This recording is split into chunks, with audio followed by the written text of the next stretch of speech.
কোরবানির ঈদ গেছে, কিন্তু একটি ছাগল নিয়ে ঈদের আগে যে আলোচনা শুরু হয়েছে তা এখনো তুঙ্গে। সেই আলোচনা নতুন মাত্রা পাচ্ছে, আসছে নতুন নতুন তথ্য, আর সামাজিক মাধ্যমে এ নিয়ে যেন লঙ্কা কাণ্ড।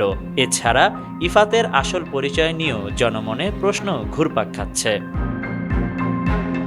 ছাগল কিনে ভাইরাল হওয়া মুশফিকুর রহমান ইফাতের বাবা হিসেবে উঠে আসে রাজস্ব কর্মকর্তা মতিউর রহমানের নাম। যদিও ইফাতের সাথে তার কোনো সম্পর্কই নেই বলে জানিয়েছেন তিনি। তবে ফেনী ২ আসনের সংসদ সদস্য নিজামুদ্দিন হাজারী গণমাধ্যমকে জানিয়েছেন ইফাত তার মামাতো বোনের সন্তান, আর মতিউর রহমানই তার বাবা।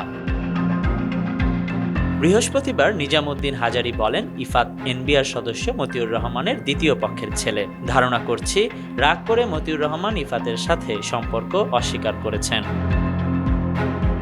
সূত্রে জানা গেছে এনবিআর এর সদস্য মতিউর ২টি বিয়ে করেছেন। প্রথম স্ত্রীর নাম লাইলা কানিজ, যিনি বর্তমানে নরসিংদীর রায়পুর উপজেলা পরিষদের চেয়ারম্যান। তাদের এক ছেলে ও এক মেয়ে রয়েছেন। অন্যদিকে দ্বিতীয় স্ত্রীর সন্তান মুশফিকুর রহমান ইফাত। ফেসবুকেও বাবা মতিউর রহমানের সাথে ইফাতের যুগলবন্দি বেশ কয়েকটি ছবিও দেখা গেছে।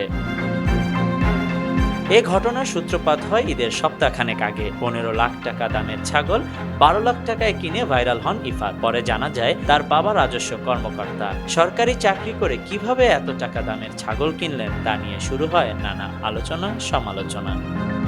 Khandakar Ishtiaq, news now 24।